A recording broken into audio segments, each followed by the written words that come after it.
Evening. Welcome to this edition of the 411 Talk Zone Radio Show.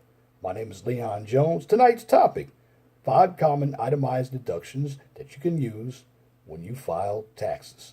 5 common itemized deductions that you can use when filing taxes. First of all, you have to understand what itemized deductions do. What they do is reduce your AGI. AGI stands for Adjusted Gross Income. When we are taxed, we're not taxed on the net. That's money after the taxes that we take home. We are taxed after the gross income. For instance, if I make $10 an hour and work 40 hours, that gives me a gross income of $400. That's not take-home pay. That's actually all the money that you made before any health care and taxes come out, because you also have pre-taxed items. They're different. Again, that's health care, savings accounts. That can be retirement as well. But I want to get you to speed on the different common items that businesses and individuals use to file taxes. And this is good because it could get you a bigger tax return. This is something that Jackson Hewitt and the other folks out there, the brick and mortar tax guys, don't really tell you. You can go to an accountant to learn this information. H&R Block, that's the other one. So what I'm going to do is shed some light on what you can deduct. Now, there are 2 types of deductions. There's your standard and there's your itemized deductions. Now, a long time ago, we're going to go way back to August. I did a video just giving you a summation of the differentiation between standard deductions and itemized deductions. And I said then, if your standard deduction is greater than your itemized deduction, you want to take the standard deduction. The reason why you want to take the higher deduction, because again, that's going to lower your gross income and give you a bigger tax return. But for the most part, it's usually your itemized deductions are greater than your standard deduction. This is why businesses prefer to take standard deductions. Standard deductions are basically write-offs or expenses that you use to operate a business, such as a computer, plant, property, and equipment, donations, education. There are a lot of itemized deductions, legal fees, medical, that you can use. And I always have preferred itemized deductions. Now, if you have a business and you're even working for somebody, you can take your own business and attach a Schedule C, which Schedule C lists all of your itemized deductions, and you can attach it to a 1040A. That will lower your AGI as well. I have done it. And sole proprietors do this as well, because as a sole proprietor, you're taxed as an individual, whereas a company, you're taxed as a corporation. So you have a different tax form you fill out. For instance, if you're an S corporation, you fill out a Form 1120C. C corporations fill out, I believe it's an S corporations, fill out an 1120S. C corporations fill out an 1120C. The S is S corporation, C is C corporation. But in the long run, what I'm trying to get to you to understand is you, even if you don't have a business, you can take different items and utilize them as long as you keep your receipt to write off so you can file your taxes. Because most people, particularly single people, they don't get head of household. If you're married and you're filing jointly or filing separately, they don't get those types of tax breaks. But if you have a business, it can give you an advantage. Even if you don't have a business, let's say you have to buy items for your job, you can write that off. If you take your car in for repairs, you can write that off as well. You can write your computer off. The biggest one you can write off is education, particularly if you're paying your tuition out of your pocket. You can also write items off that you are using for a job. For instance, if you're an engineer, you can write CAD software off. If you're working as an inspector, you can write safety gear off. But the most common elements that you can write off that we have all heard of is number one, charity. If you go to church, churches are recognized by the IRS. They're known as IRS recognized religious congregations. And what you could do for churches, of course, you donate your money in tithes. Make sure you get a receipt. You can also donate to the local food bank, the Salvation Army, or Goodwill.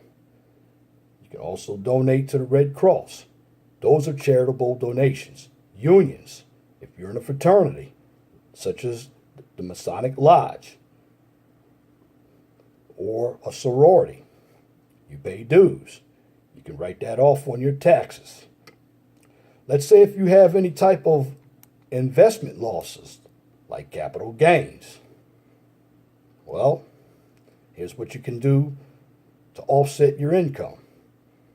You can use up to $3,000 if you have any losses to offset other income. Now, after you extract $3,000 or use up to $3,000 and you still have a loss, well, you can carry any amount over $3,000 over to the next year. Capital losses can be carried forward indefinitely. Now, here's the secret to that. You must keep good records. Now, capital gains and losses are reported on what we call a Schedule D. Now, if you're offsetting your income with leftover losses, you report the loss on line 13 of your 1040. Now, how many of you all are retired? Here's a big thing. Retirement account contributions, known as RAC. Well, if you contribute to anything that is a non-Roth qualified account, you can enjoy a tax deduction. A tax-deferred investment grows more efficiently over time. So not only are you going to get the tax deduction, but you're also contributing to your future of retirement. So make sure you stay up to date on all of your IRS contribution limits for the account that you're choosing. Also realize that there are phase outs associated with the amount of your contribution so that you can deduct for some accounts, notably IRA accounts. Now, basically, an IRA, or we call it an IRA, allows you to make contributions up to April 15th for the previous year. So keep in mind that as you prepare your taxes, you might be able to squeeze one more deduction if it makes sense to you. So if you plan on opening up an IRA, there's a list of brokers out there that you can use to help you. But make sure you go to the right broker, because you have some brokers out there that are sketchy and their plan is to always make money. So make sure they know what they're talking about. Now, a big thing, and you always hear this in the government when they talk about health care, I call them health savings accounts, or we call them HSAs. Now, if you have a high deductible in a health plan, you might be eligible for a health savings account. Now, what an HSA is, it is your money. It rolls over from year to year, so you receive a tax deduction for your contributions. Plus, the money will grow tax-free as long as you use your withdrawals for qualified health expenses. Check the retirement contribution limits with the IRS. Now, the good news is you can contribute more to your HSA than you can with your IRA. This is a great way to save for the future because you can use the money for health care costs at any stage of your life. Now, if you withdraw the money for non-qualified expenses, The rules are the same for a traditional IRA. As for the traditional IRA, you can contribute to your HSA until April 15th following the year that just ended. Now, here's the big one, and everybody knows this one if you have a business, and this happens to be my favorite. If you own a business and you're planning to make some purchase, now is a good time to fit them in because your business deductions can offset your business income as well as your other income. Now, business deductions offset or include office supplies, equipment, business-related travel, the business use of your own home, your telephone, subscriptions to trade publications, and advertising costs, amongst others. Now, ask a tax professional if you're unsure about the deductions for which you are eligible. Just because you are approaching the end of the year doesn't mean it's too late. Spend a little extra money now, and you can save on your taxes later. Now, there are some other items. I'll mention 5, but just to give you a little overview, there's training and education, there's dividends, don't forget legal fees. Yes, legal fees are also, I believe it's $3,100. That's the minimum that you can use for legal fees. But if you're unsure about all the information, consult an accountant. What I'm here to do is give you an overview because most of us don't know what to deduct, and we shortchange ourselves during tax time because we are afraid of getting audited. Now, most of us are utilizing online software such as Jackson Hewitt, H&R Block, and TurboTax, and if you make a mistake, it's going to tell you in the system that you made a mistake. But for all intents and purposes, when it comes time to file your taxes, make sure you have good records. In other words, you have to be your own accountant, have all of your receipts, because you don't know if you're going to be audited, and it's always best to have and not need rather than need and not have. And that's it for this edition of the 411 Talk Zone Radio Show for today, Tuesday, January 17th, 2017. You can tune into the 411 Talk Zone Radio Show every Monday from 6 p.m. to 8 p.m. on Blog Talk Radio. Guest call-in number is 215-383-5785. If you like my videos, please share and subscribe to the 411 Talk Zone Radio Show right here on YouTube so I can continue to give you quality information for educational purposes from a professional and mature perspective. On this channel, I don't engage in any of the debates or controversial social issues, nor do I participate in drama or unnecessary bickering. This channel is basically for individuals who are interested in business, education, and careers. Now, occasionally, I will do some politics and I'll do some business news, but I like to let everybody know this channel is for educational purposes only because I'm providing you the tools to help you survive in the real world.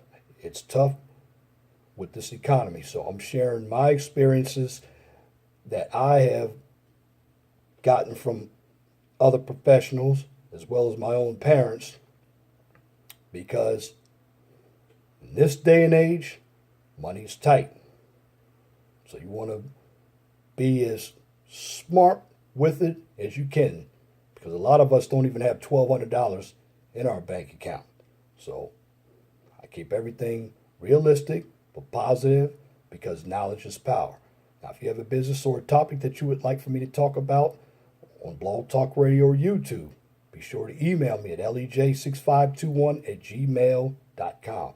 If you have a comment, please leave it in the comment section under the video. But make sure that your comments are pithy.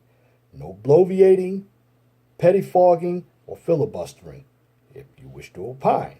That's it for this video. Until next time, my name is Leon Jones. Remember, please be gentle and respectful to each other and have a wonderful and blessed night. Good night.